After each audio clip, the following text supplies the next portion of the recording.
Hello students, इससे पहले मैं एमकॉम इग्नू के असाइनमेंट IBO 1 की वीडियो डाल चुकी हूँ।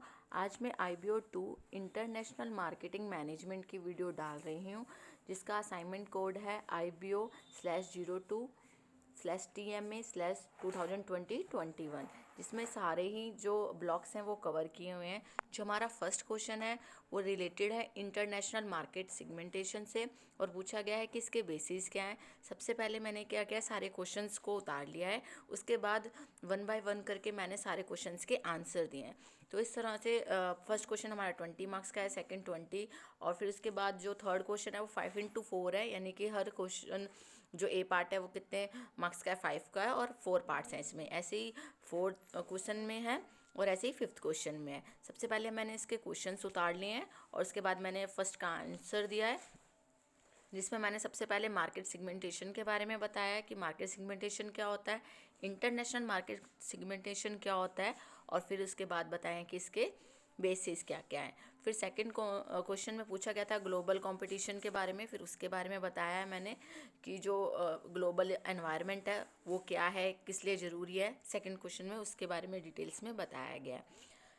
फिर उसके बाद जो हमारा थर्ड क्वेश्चन है वो डिफरेंस था इंटरनेशनल और मल्टीनेशनल मार्केटिंग के बारे में। सबसे पहले मैंने इंटरनेशनल और जो मल्टीनेशनल है उनके बीच में डिफरेंस बता दिया कि इंटरनेशनल कंपनीज क्या होती है और मल्टीनेशनल क्या होती है।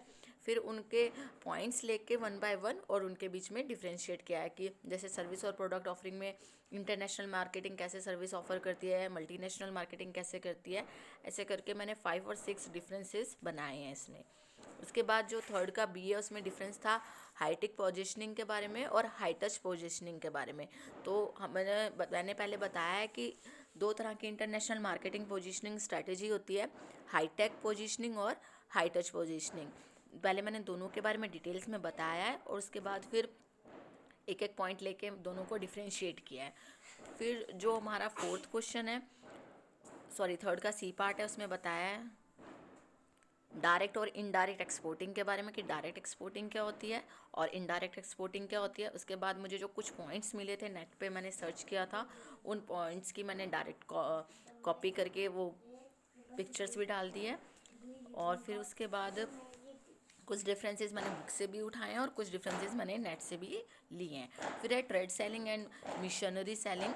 देखो बेटा, जो ट्रेड सेलिंग और मिशनरी सेलिंग है बुक में कहीं नहीं मिल रहा था और नेट में इसमें कोई बहुत ज़्यादा डिटेल दी हुई थी, इसीलिए मैंने क्या किया, एक स्लाइड शो से इसको पिक करने की कोशिश की है, जिसमें स्लाइड्स में इसके बारे में कुछ डिटेल्स लिखी हुई थी। तो सबसे पहले मैंने बताया मिशनरी सेलिंग क्या होती है, फिर उसके बाद उसके एग्जाम्पल दिए हैं, फिर ट्रेड सेलिंग के बारे में बताया, फिर उसके बाद जो स्लाइड्स थी उसको मैंने पिक किया और फिर यहाँ पर उसको कॉपी करके बताया कि ट्रेड सेलिंग क्या होती है और फिर मिशनरी सेलिंग क्या होती है। फिर जो हमारा फोर्थ क्वेश्चन था वो था right short notes on following, जिसमें फर्स्ट था हमारा EPRG ओरिएंटेशन। उसके बारे में बताया कि क्या होता है EPRG ओरिएंटेशन, कितने टाइप्स का होता है, उनके बारे में थोड़ी डिटेल दी है।